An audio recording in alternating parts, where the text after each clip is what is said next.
Well, it's hard to tell you exactly when. I do remember one time in church, I was at Mass, my parents, and I looked up there and the priest was doing what he does at Mass. And for some reason I said to myself, I can do that. Now, why I said that, it must have been a grace, because there's no reason why I should have said that, why I should have been identifying with the priest. But I did. I can do that. And that kind of started me down a road to pursue in a very, very kind of small way that vocation to the priesthood. I would always tell the nuns in grade school that they always ask you, what are the 3 things you want to do in life? And I would mention 2 or 3, but always I'd put priest. Not number 1, but maybe 2nd, maybe 3rd.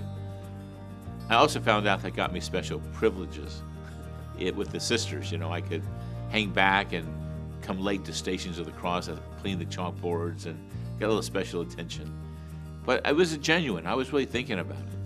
And I remember when I was in 8th grade, I went to my mother's car right close to graduation time. I said, Mom, I want to go into the seminary. I'm sure her face dropped. I mean, it wasn't that she was against it. She saw that I was so young at 8th grade. Well, that year we had a minor seminary in Dallas. And so that year was the summer, the minor seminary, the high school seminary closed, which for me I think was an act of grace as well, because I went on to the Catholic high school, Bishop Lynch High School in Dallas, and it was a very important time in my formations, where I really learned how to relate with people, grew up, matured a little, discovered girls, and developed some friendships there that were very meaningful in my life. And but after that, I still thought about the priesthood and entered the seminary after graduating from high school at Holy Trinity Seminary in Dallas. And there, I think, somewhere along the 1st or 2nd year, I stopped thinking about if I wanted to be a priest and began to fully focus on becoming a priest. First couple of years, you're trying to decide. And for me, and for some seminarians, I was a rector of a seminary, so I know for some, it's very tumultuous and a very difficult decision to come to. For me, it just kind of, I kept seeing that every time I would learn something new about the priesthood, that I had some kind of natural talent, that it came a little easier to me. And it became more and more attractive to me. And probably by the 2nd, 3rd year of seminary in college, I was ready. And I began to move forward thinking about when I would become a priest, not if.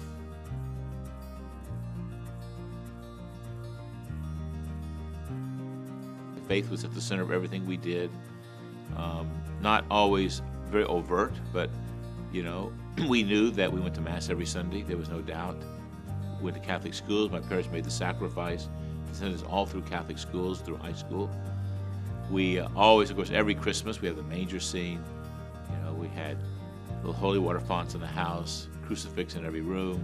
It was just the things that Catholics did. Now, Dallas was like the Shreveport is like the Dallas I grew up in. That is a very small number of Catholics. We were a minority. And so on our block, there were 2 Catholic families, and everybody knew who they were. But I didn't feel like we were being, had any kind of negative feeling towards us. It's just that there were not that many Catholics. Although, and I talked with a friend of mine the other day, and we were talking about this, he said, even though we grew up in a city there were very few Catholics, I grew up in Catholic Dallas. I didn't have any non-Catholic friends for most of my life, because I went to grade school, high school, all my social life was around the parish, around the high school. Of course, then I went to the seminary. I tell people that I put on a uniform in 1st grade, and I've been wearing a uniform ever since. And so it was, even though we were not many Catholics, we had a very strong Catholic community and sense there.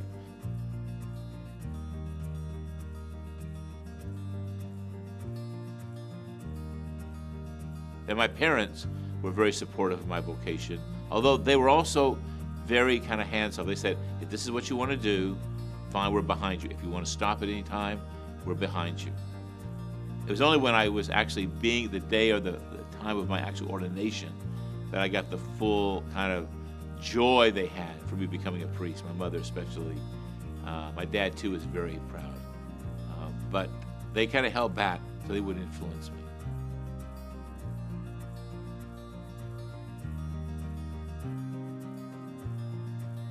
Well, it's just strong. I mean, we still are very well connected.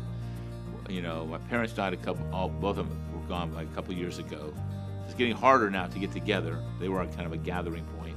But we still get together regularly. I just spent this fishing trip with my brother for the first time in a long time. We actually shared a room and did okay. We did all right. So we try to get together over the holidays all the time, and special occasions. So we're still strong, not just under my parents, my brothers and sisters, but even with my cousins. We have a strong family connection. And so family is very important to me.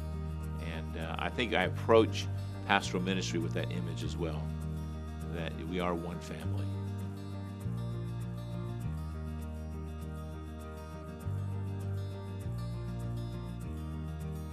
One of the larger influences of your life is always going to be your extended family. So growing up, my cousins we were all very close.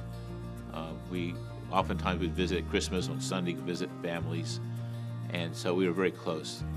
When I needed a job at 15, when I was 15 years old, I wanted a job, and you couldn't get a job officially until you were 16. And so my cousins owned a grocery store in Dallas. At that time, it was just a neighborhood grocery store. They just moved there a year or two before to this location. And my Aunt Marie said, yeah, we'll give you a job over here. So I went after school, and I did everything. Sack groceries, rack bottles. That's back when you would return your bottles for a deposit. Someone had to divide those up and rack them and put them in order. Clean the stores, stock the shelves, front the shelves. Also, that because of the neighborhood store, I would deliver food to shut-ins in the neighborhood. Low-income area. Cigar box credit, you might say, and that's where I got my first experience in life, really, because it was kind of a rough neighborhood, so I saw some things there that I did not normally see in my daily life. But it was a great connection with family and work.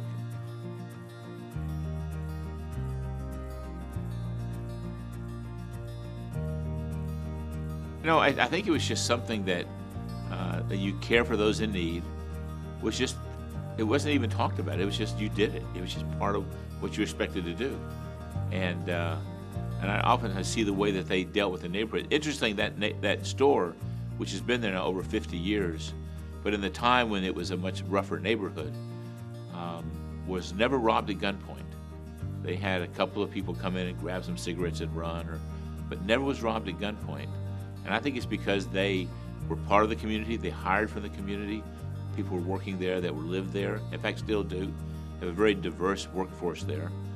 And they helped the neighborhood. They were a part of it. And I think, someone come in and could charge groceries for that week, come in and pay the next week. I remember it was the only place I ever seen someone buy a nickel's worth of bologna. Enough of bologna for one sandwich, And so, but that was their customers. I remember one time we were standing there talking. This was later in life, and but there was still kind of a rough neighborhood, and my cousins were kind of running the store at the time, and someone came in, pulled up in a Mercedes, which was very unusual, came in and said, "Can you cash a check?" And my cousin laughed. He goes, "What do you think we are, a bank? We don't cash payroll checks. Yeah, we'll cash a payroll check. We don't cash checks here, And just a whole clash of cultures at one point. Now they've kind of gone upscale with the Italian import, but that's because the neighborhood changed around them.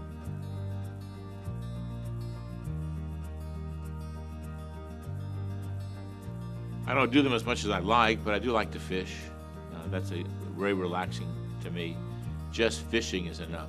They don't call it catching, they call it fishing, and the fishing part I really like, and I like to catch fish too, but because I vacation up in northern New Mexico quite a bit, I've picked up fly fishing a little bit more, and so I enjoy fly fishing, but I also like to bass fishing in lakes. I've done too much deep sea fishing. I'm not set up for that, but that would intrigue me too as well. And I hear there's a lot of that. I'm getting closer to it than at Baton Rouge.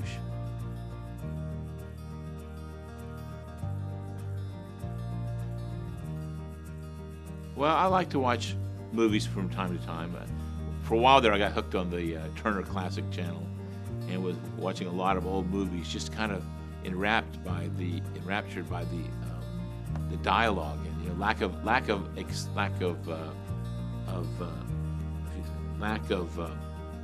action, and the kind of presence of dialogue. And, so it changed around. I like to do that. I like to get out and walk around. I like to get out into the city a little bit if I can. From time to time, I like to go out and grab a bite to eat at a restaurant somewhere. I like to walk the malls. I like to just get out, kind of, because usually I can be here at this Catholic center, and I think the same is going to be true there, and not even go outside. Just stay in the building all day. And I feel like I'm doing good work, but I feel disconnected. And so I'm hoping to be able to get out from time to time. I like visiting with friends. I like cooking. Cooking is something I can do because I can do it in those off hours. I can cook a nice breakfast in the morning, or in the evening I can do some, cook something. It's kind of a way of relaxing. And so cooking is a big thing. And I have a really big kitchen here, so I'm coming to a smaller kitchen there in Baton Rouge. And someone said, well, do you want to make it bigger? I said, well, I don't know. I may not have time to use it as I did the one here. I'll just have to wait and see.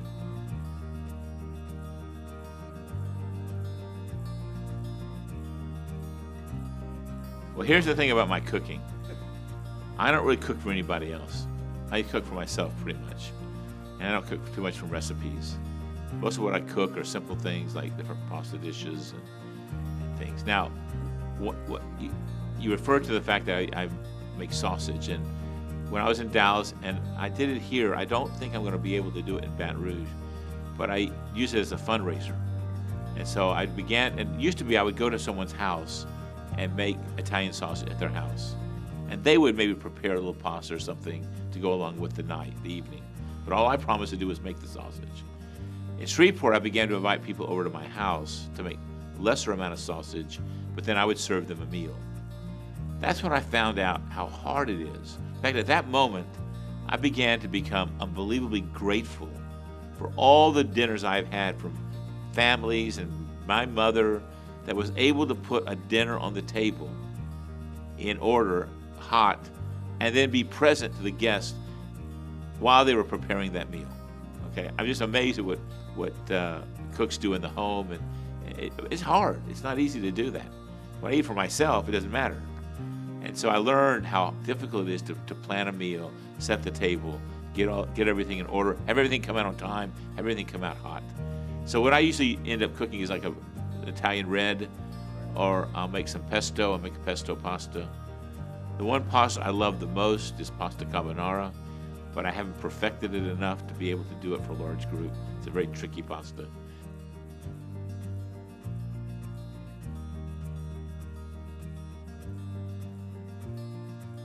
When I received my first assignment in 1970, I was moved. My first period was All Saints, and when I got out my map, my old map in Dallas, that area had no streets on it. That area was off my map because it was so new.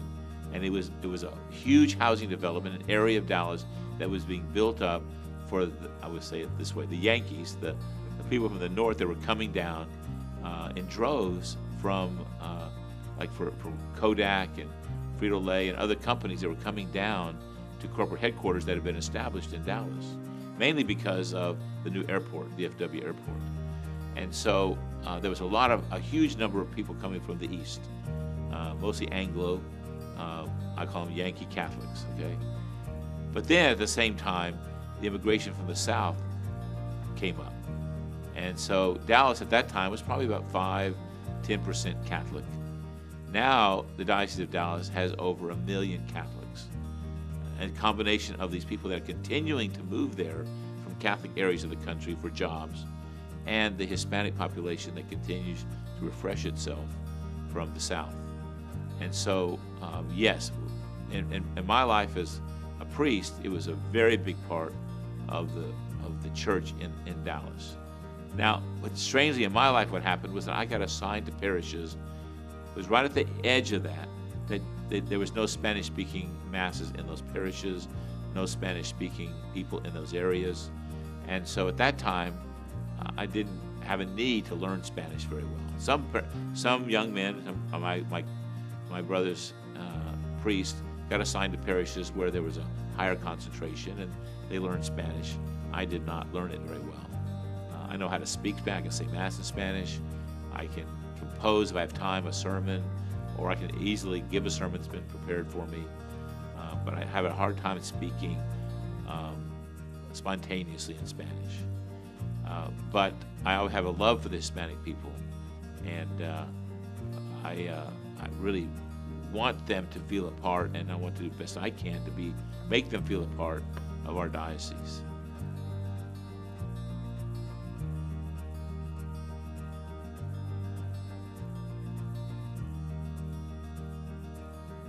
Every person needs to feel part of the church.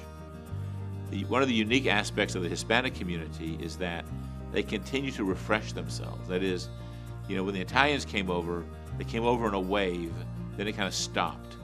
So that group of Italians then began to move up, each generation becoming more and more kind of mixed in with the general population. And there are many Hispanics that have been here have roots here in the country for many years.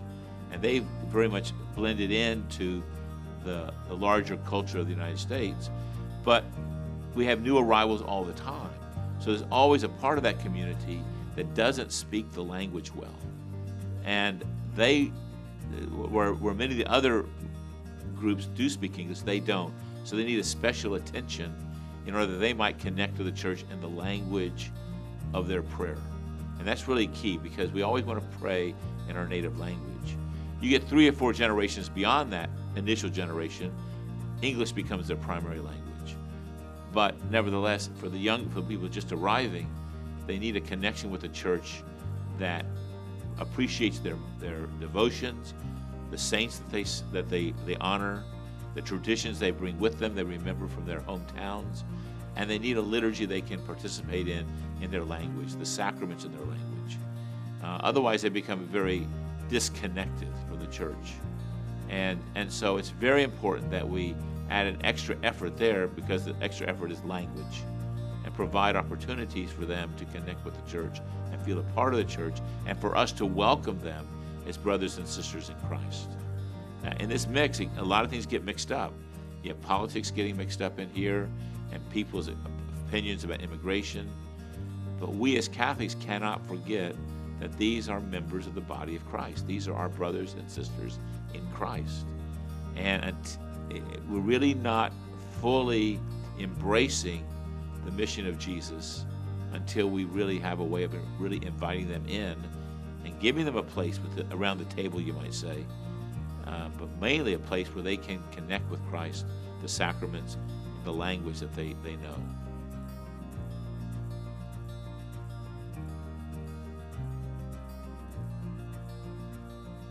When I arrived here, we have a very strong and well-developed St. Vincent de Paul Society.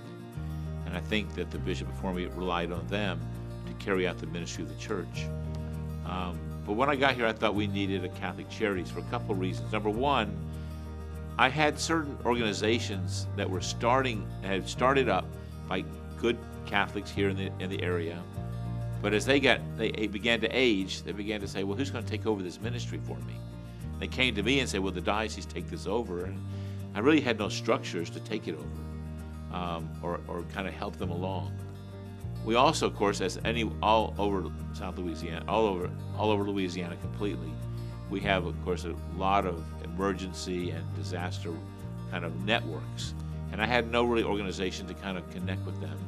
And I had no organization that could bring in possibly larger aid packages that could kind of serve as an agent for other large kind of helpful things in our diocese.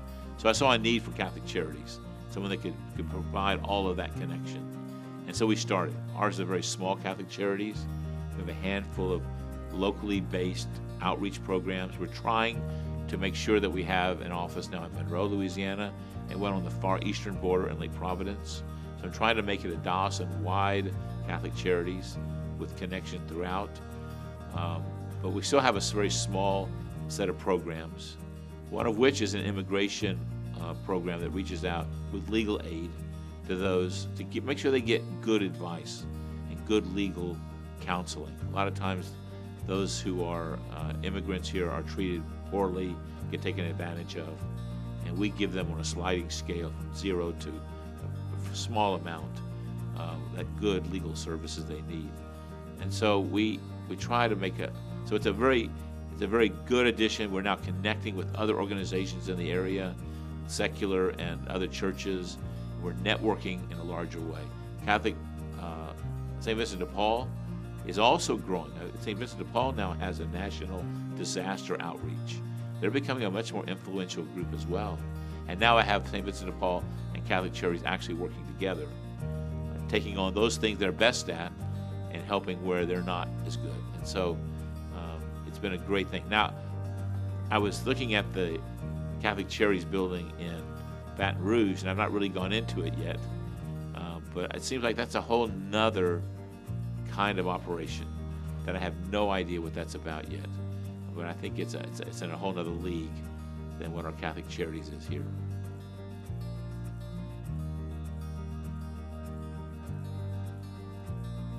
It's the fundamental right on which all other rights are based. If you don't have a right to life, you don't have a right to anything else. And so it's a right that I want to keep protected. But I mostly also want to reach out to the women who are pregnant or the parents who are pregnant and are finding it difficult to see a way through with the pregnancy. So oftentimes people will lose hope. They have lack of support. They have lack of resources. They don't know how they're going to make this work. They see their life falling apart. And what I see Mary's House is that good fundamental Christian outreach that says, let us walk with you. It's Pope Francis' idea to reach out and accompany people in their difficulty. And sometimes if you just give people some hope, some encouragement, let them know that you're with them, that changes. Now, many people don't want to have an abortion. They just don't see another way. And if we can show them another way, then we do a great job. We also have, connected to that program, we have something called Embrace Grace, so that what happens is the woman grows in connection with Mary's House, then we begin to give them help in child rearing, and also they have a way of building a larger community support, and they end up with a parish shower for them, and it's a great program. They builds up the young women, and the husband too if he's involved, builds them up in their ability to carry through with this pregnancy, parenting, etc.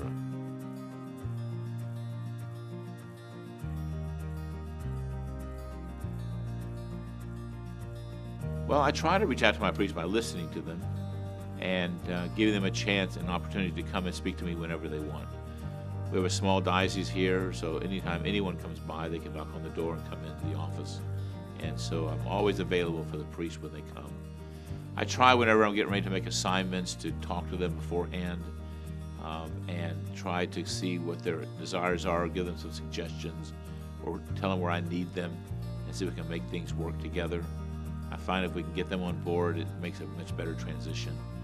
I find all my priests are willing to take on a hard job if they need to, as long as you explain it to them and give them a sense of why it's important that they be there now.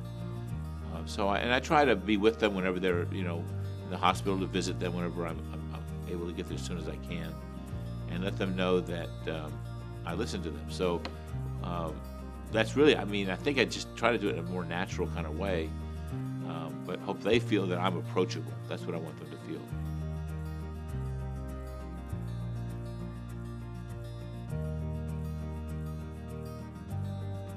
My hope is that in the first year and a half, I'm not sure how long it will take me, that I have a chance to visit every parish, at least for some event, and get to know and meet every priest. What I'll probably try to do, although again, I can't know that I can do this or not, when I first arrived at Shreveport, after the first month or so, I just set up and have every priest come by and visit me for 30 minutes at least.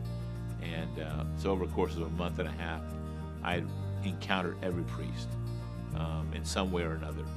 And then I tried to get around to every parish to do something, if not for all the masses, to do something in that parish. I think also for me to find it where it is. Probably my first year will be off of a GPS, because I'm trying to find these places. And I usually drive myself, at least I have here in Shreveport.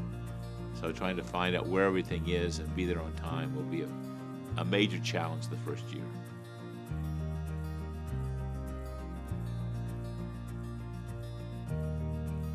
There are times when you have good balance, and other times you've got to give 100% to the job or 100% to the family and let other things go.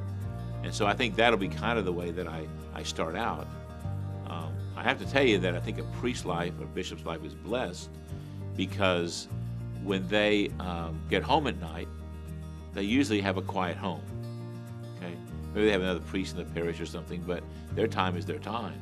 I think of fathers who come home at night and they've had a full day at work, and now they got to start all over again, lovingly, and it's a good thing, but there's no time to put their feet up, okay?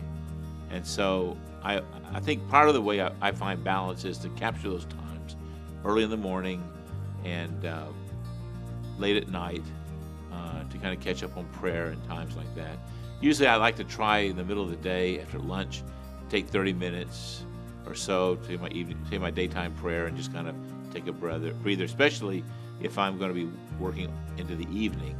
Take a little time after lunch to kind of catch my breath and do some personal things. But again, I'll have to try to find the rhythm here. But you know, it's every parish priest, everyone knows that every day's different, and so you keep your focus on the essentials and make sure you make those happen during the day in some way.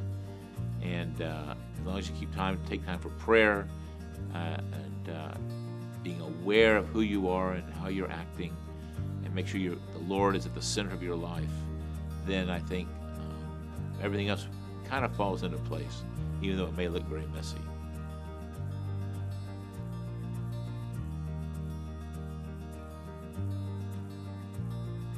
Duca is just a priest. He's a pastor. You know, I think I see my life through that vision, that kind of perspective. And I don't see myself as a great administrator, although I've over the years learned how to take care of things and make sure things work. But I always view things, even when I make decisions like that, through the pastoral lens of how it's going to affect not just the priest, but the people, how it's going to affect the future of the diocese and our family and the ministries we have that reach out to the needy. And so I think that's one thing you can know about me. You know, I'm a man of family. I like connections with people. I tend to look like an extrovert. I realize more and more that I enjoy my quiet time to kind of recharge. But I like to be out there. I don't stand on too much ceremony, usually. I like to feel that I'm approachable. I don't try to be approachable. I just try to be friendly with everyone I meet. But I think pastor is really the one term that sums it up.